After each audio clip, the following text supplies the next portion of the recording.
Can you speak mentee. up just a little louder? It's quite quiet. Yes. Here. Is this better? A little bit, just as loud as you possibly can. Okay. Hi, my name is Nikita, and I'll be introducing my first mentee at Get Magic, Saskia. Saskia has been really great to work with, and she came to our first meeting with so many ideas. Specifically, she wanted to focus on journalism and how she could and what she could do to improve the literacy rates in America. And then I decided, okay, I can help combine my interest in coding with her interest in journalism. So then we worked together to create an app, and I hope she learned a bit of coding, and I learned a lot about journalism and writing from her, and I'll let her speak about our app. Thank you so much, Nikita, for that introduction. Hi, everyone. My name's Saskia. I'm in the 10th grade at Fieldston. And yeah, next slide. Okay, so our project was called Ready Reader, which was essentially an app, but really it was an exploration into using MIT App Inventor, which was a form of block coding. And I think what was really interesting was because the coding that we were working with really was so user-friendly, kind of the different things that we could do with it. So next slide. All right, so all about Nikita. So Nikita currently attends Georgia Tech and she majors in computer science, specifically with concentrations in human-computer interaction and also information and networks. And I think something that was really interesting about these different sort of majors within the broader like area of computer science is that she's really been able to hone in on specific aspects of computer science and like the way and the psychology behind how something looks and what that sort of means. She's a TA for CS 1100, and she's also a contestant on Georgia Tech Survivor Season 4. So a lot of our meetings were also spent giving Survivor updates and debriefs. Look out for her on Season 4. Should be coming soon to YouTube. I believe there's only Season 1 right now, but get excited. She is from Fort Lauderdale in Florida. She loves baking, running, and listening to music. And she was also actually a mentee with Magic, not only in the summer of 2020, but then again in the summer of 2021. Okay, next slide. So our project was called Ready Reader, and it's basically an interactive app for both iPads and iPhones. And what I really wanted to do, kind of, Nikita spoke to journalism, and what I'll speak to also is just how the project sort of evolved from journalism into just reading as a whole. But I've always really loved reading and also been super interested in science. And like the two things, like the humanities and the sciences, like they kind of can feel like they don't really have any tangible overlap. So I wanted to sort of see if there was something that I could do that could not use coding to get other people interested in reading. And so like those two that can seem like they exist in different spheres, but really are quite similar.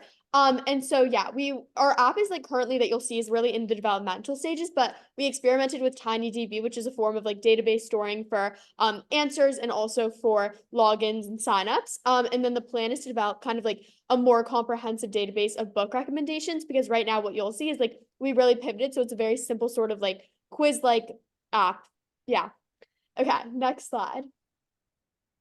So my magical experience. So in terms of highlights, kind of like I spoke to a little bit earlier, I think the main highlight for me and really the reason that I wanted to do magic to begin with was that I felt like the program really offered a unique like one-on-one mentorship to really do what you wanted with STEM. And the like what I kind of want to do with STEM is also see how I could intersect with my love of like the humanities and things like that. And also using logic and experimentation to like devise the quiz, because the quiz that we started off with, it only was conducive to two options, and it wasn't really necessarily like the quiz that we were going to use. But then seeing how we could use, if it's not this, then it's this, and if it's not this, then it's this, in a quiz format.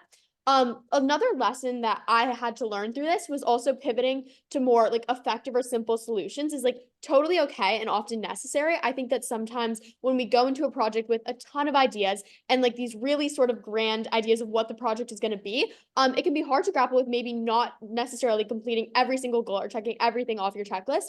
But understanding that sometimes when you scale it back and you really focus on what works, that can be the most effective thing.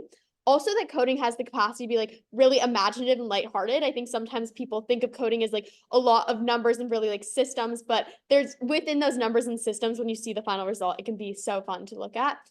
Challenges, yeah, scaling down really formally like grandiose ideas of the project, and also debugging. I think a lot of people have sort of spoke to this, but I remember, so MIT App Inventor has a component where you can build the app on your phone, which is what you'll see in the demo. But basically it kept saying like irritants, hint color, and we're like, where is this hint color coming from? So like I literally had to comb through every single aspect of the app, and well, Nikita ended up figuring it out. I was quite lost, to be honest, but it was like it was said that there was no hint color, and then there was, and it was a whole thing. So anyways, kind of like I think the process of debugging and then realizing that sometimes like the most effective thing you can do is something that is as simple as like switching the code around or anything like that.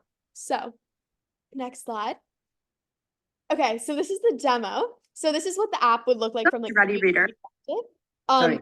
So yes, we begin with, that's the home screen. And once you press start your reading journey, it takes you to the login and the sign up, and you'll enter your username. And so you'll see later, this is what's stored with TinyDB. So then there's basically like a database of all of the usernames and passwords so that you can save your progress and log in again. I think here we elected to log in or sign up, but didn't enter the password. So yeah, that's my name, Saskia Sommer. Okay, so then once you click like the book, we really wanted to have like a very user-friendly sort of flow of the app. So then it takes you to a quiz. And then so favorite color group, I decided to go with blue/green. And then after that, favorite subject, theater/arts. In reality, it's probably a mix of all of these. So, but I click that. Favorite season, winter. And also like something about this is that it's geared towards like elementary school kids. So it's not necessarily like very like qualitative, like actual data, but like also like based on personality and like matching that. So then snow day, school's canceled, obviously curling up with a good book or movie. So then write in your diary that the Diary of a Wimpy Kid series is the series for you. So then the library function really allows you to sort of like press a book you want to add. So these are the three initial sort of like options that the quiz was conducive to. And once you click on them, you can add them to your library. And it's basically aimed at again, like kind of elementary school kids. So we really wanted to focus on something that was super user friendly and easy to use, and also really building one's personal library early on. So next slide. Okay, so this is kind of some of like the back end code of that. Really in tune with the reading theme. We have a book here. And this, so the first page of the book kind of shows what's happening when you sort of like, I think it's both a combination of what's happening with the username and the password, and then also what's visible or not visible. That was something that we really had to play with.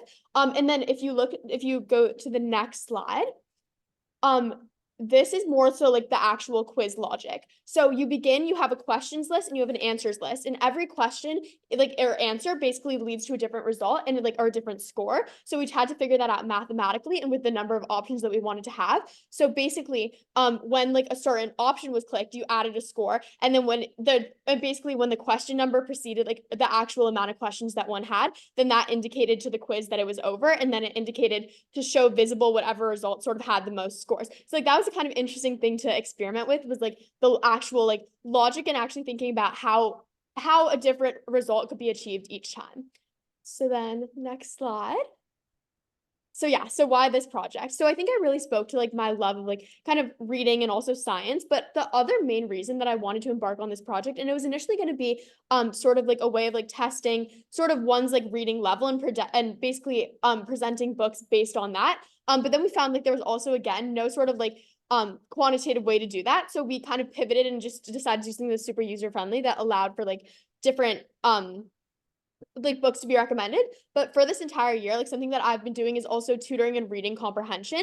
And I noticed that like a lot of like the students that I help like tutor, they didn't necessarily love reading or weren't into the activities until we did something that they actually enjoyed or liked like talking about. Like there's this one kid and he absolutely hated everything, was so bored, like would pretend to glitch all the time on the Zoom, and it would be really awkward because I'd have to remind him like, no, I can see you.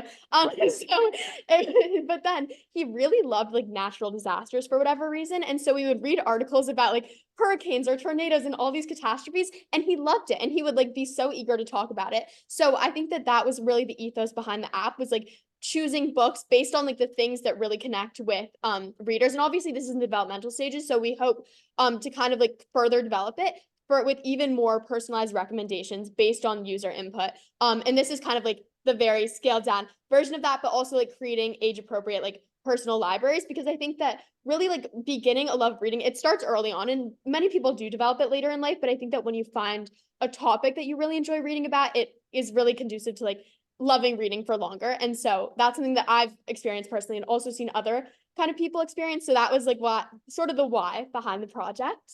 And then next slide. And then, yeah, thank you. Any questions?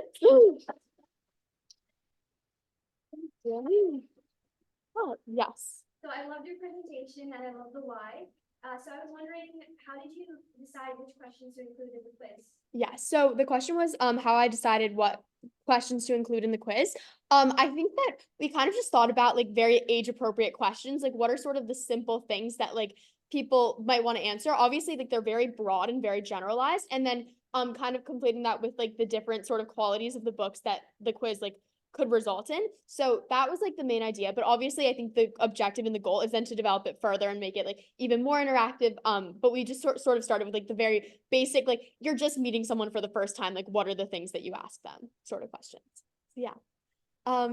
Lila, you go. How did you pick the books? Like, Yeah. were they books that you had read and they books that like you were passionate about? Yeah. So, fun fact, I actually like, I sort of like, my like bookshelves, I basically like, it's pretty much organized from the books that I loved when I was a kid to like the books that I'm reading now. And it's like, that's like the way that, and what, for whatever reason, I chose to organize it. So I sort of just like combed through the books that I loved as a kid and that I've like held on to, and like have very like fond like memories of reading. And so those were like the first three. And those I think also had the most distinct qualities of all those books. So then those were the reasons that I chose like those three.